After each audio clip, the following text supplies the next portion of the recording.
All right, shalom, shalom. Like to say all praises due to Yahweh, Ba'ashem, Yahweh Shai, Ba'ashem, Rakah, Kadash. And double honors to the elder apostles of Great Millstone. Peace and blessings to all your brothers teaching in truth and sincerity throughout the four corners of the globe. All right, this is Taziaf Jim S. Boston coming in once again with a quick impromptu. And hey, these prophecies are here. Esau Edom is setting up things in a way where it can't be denied that he's coming in with his draconian measures and his new way or his new world ruling decision. Okay, I'm saying it like that because of the algo in the platform. All right, but it's definitely here. You know, when you read Second Ezra's 8, the last two verses of 8, and then the first verse of 9. All right, you're seeing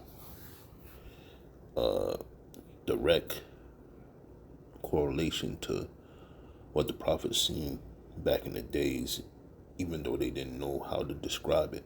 Okay, and you see various places around the world coming up with these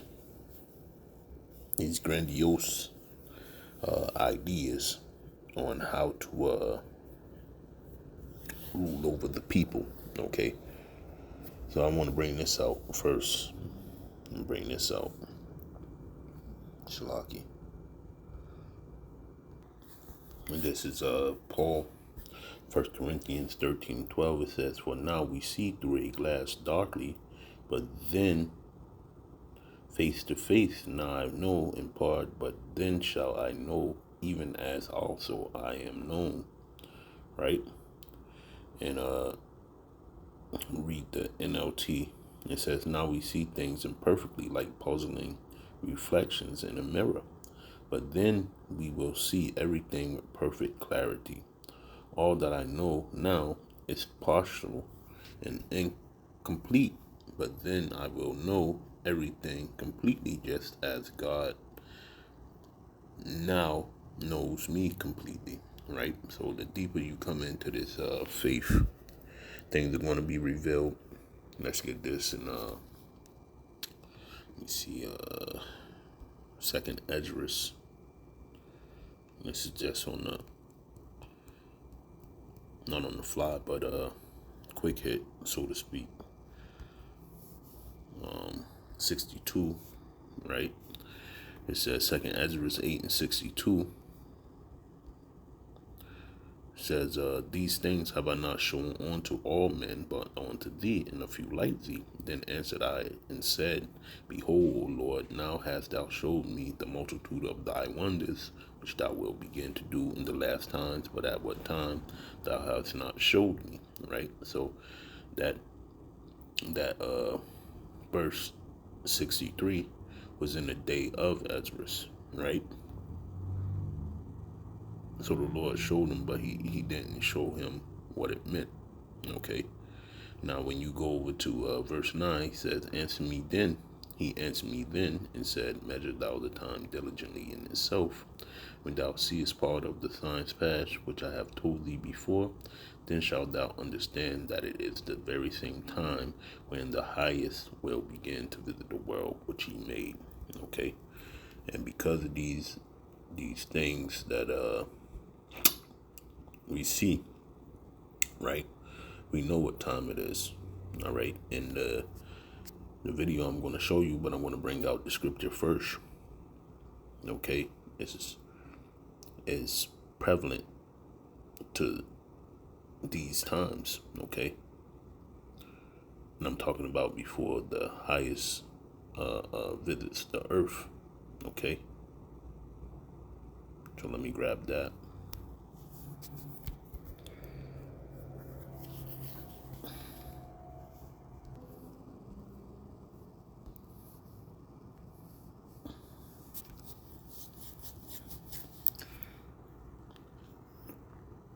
And this is what's coming, all right, down the pipe. because of the vision that was said. All right.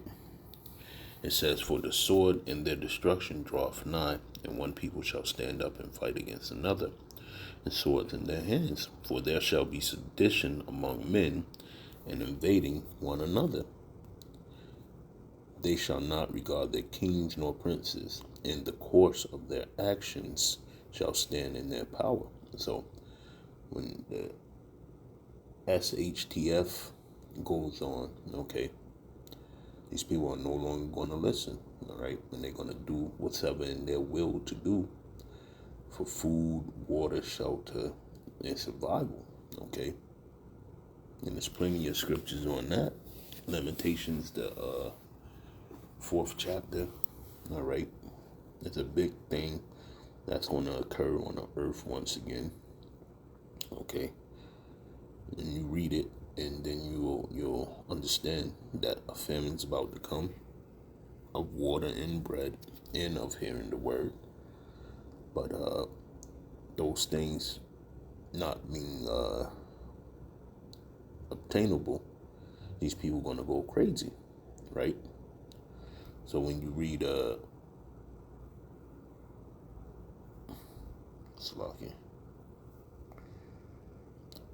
verse 17 of 2nd Esdras 15 and 17, right? This is why, these type of lockdowns are going to be permanent and in place, all right, to try to keep the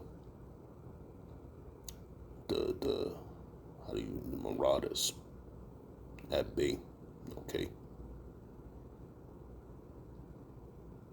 And then in the Klaus Schwab reset, okay, these things are going to be permanently in place for the mere matter of fact of control. All right, I'm gonna play this video. Esau moves in gradualism, and he also moves cunningly. He tells you that it's for your own good or safety. And we know in the scriptures it says when they say peace and safety, then suddenly destruction shall come. Okay.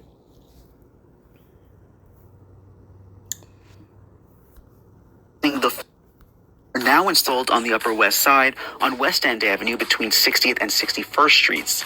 By the time it goes into effect, there'll be 120 of these toll readers across the city charging drivers to enter south of 60th Street. Pricing will range from $9 to $23, and the MTA's Traffic Mobility Review Board said it will offer tax credits or discounts for low-income drivers who live in the area. Passenger cars and taxis are set to pay only once a day. Other exemptions are still being determined, and of course, this price is on top of the tolls from bridges and tunnels, and there's been a lot of pushback. New Jersey is suing the Department of Transportation.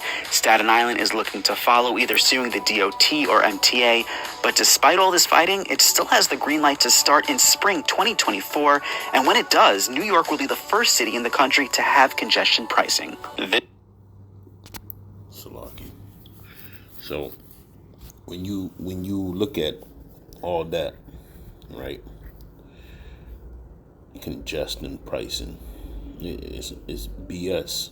They're gonna do more with that than a little bit, all right? And it's coming, right? Let me get this.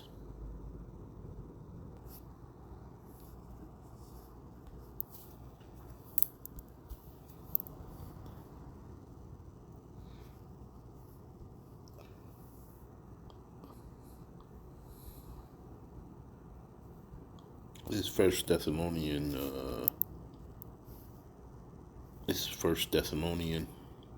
5 and 6. It says, "Therefore let us not sleep as do others, but let us watch and be sober. For they that sleep, sleep in the night, and they that be drunken are drunken in the night." Okay, so that's what we have to warn the people, right? So they can come out of that dead state, that sleepy state, man. All right, and we know it to be true because we read it in the scriptures how a man is going to want to go from one section to another, and he won't be able to. All right. So that's what you see there. In China, they have up their gates. That's the heathen. And that's a prime example as well. Okay. So things are going down around here, right? Like Peter said.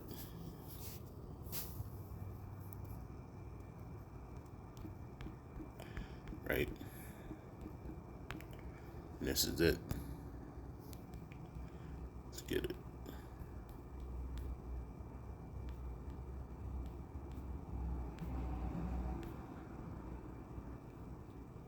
Slovakia.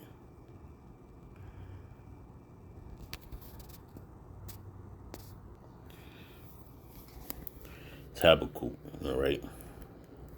I don't know why I thought it was Peter. Habakkuk, right? It's Habakkuk 2 and 3. It says, "For the vision is yet for an appointed time, but at the end it shall speak and not lie. Though it tarry, wait for it, because it will surely come, it will not tarry."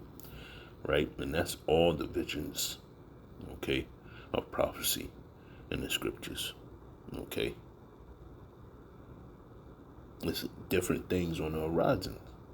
We got the MOTB on the horizon as well, okay? So it's a litany of things that's checkpoints that men of the Lord should be checking off their list if they're awake, okay, and not sleep as others. And this is how you tell you're close to the end of, the rule of Esau Edom, okay? So I just wanted to bring that out.